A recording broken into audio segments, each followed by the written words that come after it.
Now those are some real friends, as they gently set her down next to the river.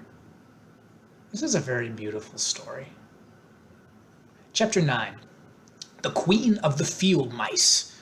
And look at them, just look at them. Ah, yes. We cannot be far from the road of yellow brick now, remarked the Scarecrow as he stood beside the girl, for we have come nearly as far as the river carried us away. The Tin Woodman was about to reply when he heard a low growl and turned his head, which worked beautifully on its hinges. He saw a strange beast was bounding over the grass towards them. It was indeed a great yellow wildcat, and the Woodman thought it must be chasing something, for its ears were lying close to its head and its mouth was wide open, showing 2 rows of ugly teeth, with its red eyes glowing like balls of fire. As it came nearer, the Tin Woodman saw that running before the beast was a little gray field mouse, and although he had no heart, although the Tin Woodman had no heart, he knew it was wrong for the wildcat to try to kill such a pretty, harmless creature. So the Woodman raised his axe, and as the wildcat ran by, he gave it a quick blow to the head. He gave a quick blow that cut the beast's head clean off from its body, and it rolled over at his feet in 2 pieces. The field mouse, now that it was freed from its enemy, stopped short and came slowly up to the Woodman. And coming slowly up to the Woodman, it said in a squeaky little voice, "Oh, thank you ever so much for saving my life." "Don't speak of it, I beg of you," replied the Woodman. "I have no heart, you know, so I am careful to help all those who may need a friend, even if it happens to be only a mouse." "Only a mouse?" cried the little animal indignantly. "Why, I am a queen, the queen of all the field mice." "Oh, indeed," said the Woodman, making a bow.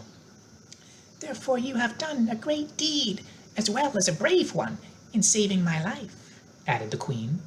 At that moment several mice were seen running up as fast as their little legs could carry them, and when they saw their queen, they exclaimed, "Oh, your Majesty, we thought you would be killed. How did you manage to escape the great wildcat?" And they all bowed so low to the little queen that they almost stood upon their heads. "This funny tin man," she answered, "killed the wildcat and saved my life. So hereafter you must all serve him and obey his slightest wish." "We will!" cried all the mice in a shrill chorus. And then they scampered in all directions, for Toto had awakened from his sleep, and seeing all these mice around him, he gave one bark of delight and jumped right into the middle of the group. Toto had always loved to chase mice when he lived in Kansas, and he saw no harm in it. But the Tin Woodman caught the dog in his arms and held him tight while he called to the mice, come back, Toto shall not hurt you." At this, the Queen of the Mice stuck her head out from a clump of grass and asked in a timid voice, "Are you sure he will not bite us?" "I will not let him," said the Woodman, "so do not be afraid." One by one, the mice came creeping back, and Toto did not bark again, although he tried to get out of the Woodman's arms, and would have bitten him had he not known very well that he was made of tin. Finally, one of the biggest mice spoke. "Is there anything that we can do," it asked, "to repay you for saving the life of our queen?" "Nothing that I know of," answered the Woodman, but the Scarecrow, who had been trying to think, but could not because his head was stuffed with straw, said quickly, "Oh, yes, you can save our friend, the Cowardly Lion, who is asleep in the poppy bed."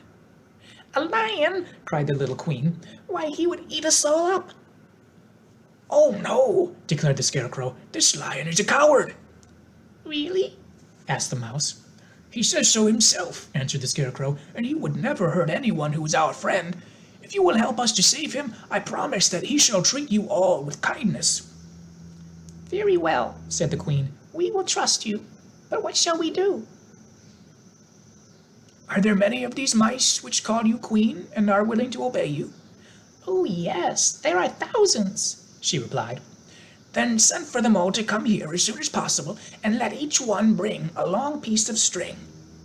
The queen turned to the mice that attended her and told them to go at once and get all her people. As soon as they heard her orders, they ran away in every direction as fast as possible. Oh, look at all those mice. "Permit me to introduce to you Her Majesty the Queen." Oh, that must be actually the Tin Woodman talking to Dorothy, it looks like. when she wakes up, which hasn't happened yet. All right, let's pick back up. They ran away in every direction as fast as possible. Now, said the Scarecrow to the Tin Woodman, you must go to those trees by the riverside and make a truck that will carry the lion. So the woodman went at once to the trees and began to work, and he soon made a truck out of the limbs of the trees, from which he chopped away all the leaves and branches. He fastened it together with wooden pegs and made the 4 wheels out of short pieces of big tree trunk. So fast and so well did he work that by the time the mice began to arrive, the truck was all ready for them. They came from all directions, and there were thousands of them, big mice and little mice and middle-sized mice, and each one brought a piece of string in its mouth. It was about this time that Dorothy awoke from her long sleep and opened her eyes. She was greatly astonished to find herself lying upon the grass, with thousands of mice standing around and looking at her timidly. But the Scarecrow told her about everything, and turning to the dignified little mouse, he said, Permit me to introduce to you Her Majesty, the Queen. Dorothy nodded gravely, and the Queen made a curtsy, after which she became quite friendly with the little girl. The Scarecrow and the Woodman now began to fasten the mice to the truck, using the strings that they had brought. One end of the string was tied around the neck of each mouse, and the other end to the truck. Of course, the truck was 1,000 times bigger than any of the mice who were about to draw it, but when all the mice had been harnessed, they were able to pull it quite easily. Even the Scarecrow and the Tin Woodman could sit on it, and were drawn swiftly by their queer little horses to the place where the lion lay asleep. After a great deal of hard work, for the lion was heavy, they managed to get him up on the truck. Then, oh, look at that. Look at that. I love it. All right, they got him up there. Then the Queen hurriedly gave her people the order to start, for she feared if the mice stayed among the poppies too long, they also would fall asleep. At first, the little creatures, many though they were, could hardly stir the heavily loaded truck, but the Woodman and the Scarecrow both pushed from behind, and they got along better. Soon they rolled the lion out of the poppy bed to the green fields, where he could breathe the fresh, sweet air instead of the poisonous scent of the flowers. Dorothy came to meet them and thanked the little mice warmly for saving her companion from death. She had grown so fond of the big lion that she was glad when he had been rescued. Then the mice were unharnessed from the truck and scampered away through the grass to their homes.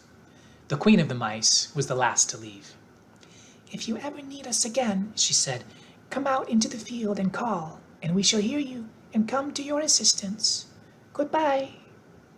Goodbye, they all answered, and away the Queen ran, while Dorothy held Toto tightly lest he should run after her and frighten her.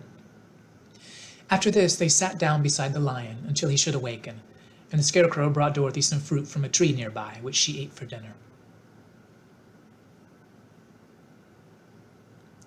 All right, next chapter is going to be The Guardian at the Gate, and we get to go to the green place. Oh, yes, there is only one green place. Yes, yes, yes, yes, yes. All right, see you in the next one.